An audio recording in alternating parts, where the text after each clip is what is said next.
everybody, today I'm going to be doing the mid-year book freakout tag. I've never actually done this tag before, but it is pretty much like a staple on BookTube, so I'm actually quite excited for this to be my first year doing it. Before we get into the actual video, I have linked in the description some resources for the Black Lives Matter movement, including petitions to sign, places to donate to, and I highly encourage you to check those links out and keep up the momentum with the movement, because justice still needs to be served. Breonna Taylor's murderers still haven't been arrested, so there is still a lot more work to do. So yeah, as I said, things will be linked in the description, and even though I have a very small audience, I would highly encourage you to check those links out. Now into the actual tag video.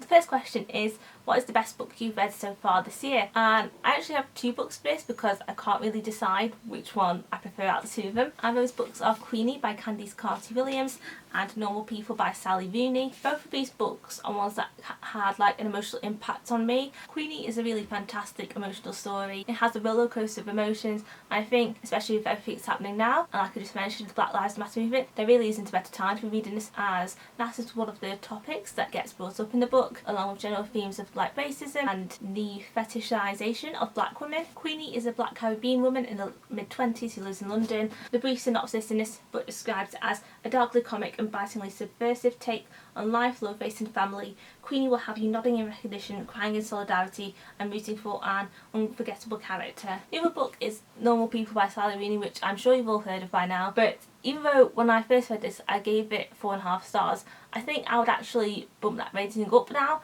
because it is a book that really stuck with me after I read it, and it was a book that I thought about a lot, and I think in a way watching the TV show adaptation really enhanced my love for it, because once I finished watching it I flipped through the book and read a few like bits of it, and I felt so emotional reading them, like stuff that I didn't necessarily feel the first time I read it. So I think I will probably be doing a proper reread of this book soon. Question 2 is the best sequel you've read so far, and for that has to be Heartstopper Volume 3 by Alice Oseman. I am obsessed with this series. I love it so much, and even though this volume deals with a lot more like serious topics, like it explores more of Charlie's eating disorder, this is a book and just a series in general that makes me feel so happy and brings me so much joy. I would die for Dick and Charlie. In my favourite books of 2019 video last year, I talked a lot about this series in general, and it's a graphic novel series that I would highly recommend that everybody reads. Number 3 is a new release you haven't read but want to. I don't own this book yet, but I really want to read Felix Ever After by Kaysen Calendar. I think the book cover is gorgeous, and I've heard amazing things about it, and it's genuinely a book I'm really eager to read. Question 4 is the most anticipated release for the second half of the year. I actually have 3 books for this. In the first few weeks of July, 3 of my most anticipated books for the year in general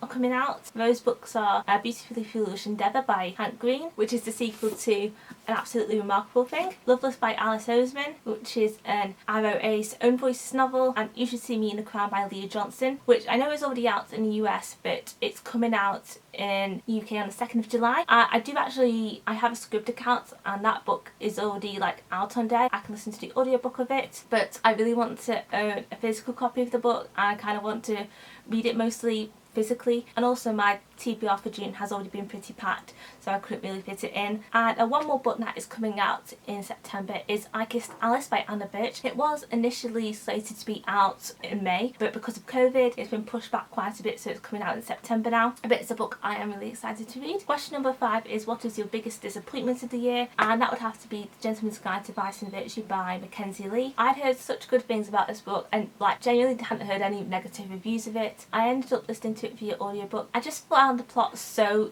messy. Just random stuff almost kept on happening, and that didn't really make any sense. I didn't really like any of the characters, other than perhaps Percy, and it is a real shame as well, because the first half an hour of the book I really liked, and then it just kind of ended up disappointing me. And yeah, the plot was just so messy, and there was this random plot twist at the end that was just completely unnecessary in my opinion. Question number 6 is the biggest surprise of the year, and for me that would be The Sun Is Also a Star by Nicola Yoon. I read Nicola Yoon's first book, Everything Everything, a few years ago. I think at the time I did like it, but it's a book that on reflection my opinions kind of changed, and this is a book I have owned for quite a few years, and I was slightly apprehensive to read it, but I surprisingly actually really enjoyed this book, and I enjoyed it more than Everything Everything, when really I technically shouldn't have liked this book because it's got insta-love, which I usually dislike in books. But yeah, I ended up giving this book 4 stars, and I really enjoyed it, and whenever Nicola Yoon puts out her next book I would quite like to read it. Question number 7 is favourite new author. Either can be a debut or new to you. And for that I'm going to say Dean Atter, who wrote The Black Flamingo, which I read this year. This isn't his first book, but I guess just from looking briefly at his Goodreads profile, this is kind of like his most popular book, I guess. I believe this won the Stonewall Award, and even though I gave this book 4 stars, which isn't a bad rating obviously, I am like such like a champion for this book because I never see anybody talking about it, and it definitely deserves more recognition and love. If you like novels written in verse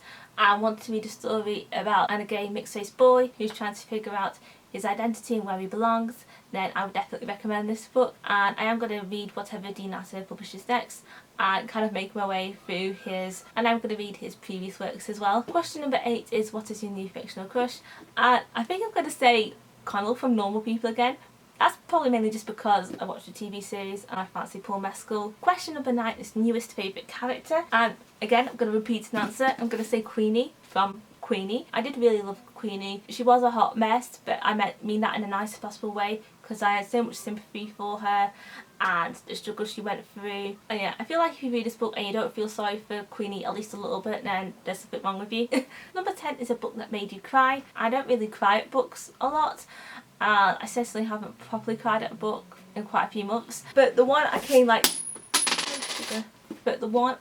the closest to crying at was Red, White and Royal Blue by Casey McQuiston. There was a part towards the end of the book that did bring a lump in my throat and a tear to my eye. I think I want to do a reread of this book actually before the end of the year because I read it in January and I know I had a proper quite an emotional reaction, but I feel like because I read it so long ago I've kind of forgotten how I felt. I think I do need to be reminded that I do actually really like this book. I could also count as well Casey McQuiston for the new favourite author question because this is a debut book, and after reading this I definitely want to read the next book, which I think is being published next year. So yeah, considering how good I thought her debut was, I'm looking forward to reading what she puts out next. Question number 12 is the most beautiful book you've bought so far, and out of the books I have bought this year, I think that would have to be Clap When You Land by Elizabeth Acevedo. I am actually currently reading this book. I haven't got a lot left of it actually, but I think this cover is so beautiful. I love a good illustrated cover. And the final question, question 13, is what books do you need to read by the end of the year? I did actually create a list at the beginning of the year of 16 books that I need to read. I wrote them in my bullet journal. Yeah, it's 16 books and I have read 6 of them so far. And so a small selection of the books that I would like to read that were on the list I want to read before the end of the year. So Springtime by Zadie Smith, I'll Give You the Sun by Jenty Nelson. I recently just bought Girl, Woman, Other by Bernadine Evaristo, We Are Okay by Nina LaCour, Eleanor Oliphant is Completely Fine. Some of these books are quite big books, so I think that's probably why I've been putting off reading them. But yeah, hopefully I'll get to these by the end of the year. So yeah, that was the mid-year book freakout tag. If you enjoyed this video, feel free to give it a thumbs up. Comment down below what you thought of any of the books that I've read, or if there's any books that I haven't read yet and want to let me know which books I should read first, then comment that down below. I hope you're all having a great day and I will see you in my next video. Bye!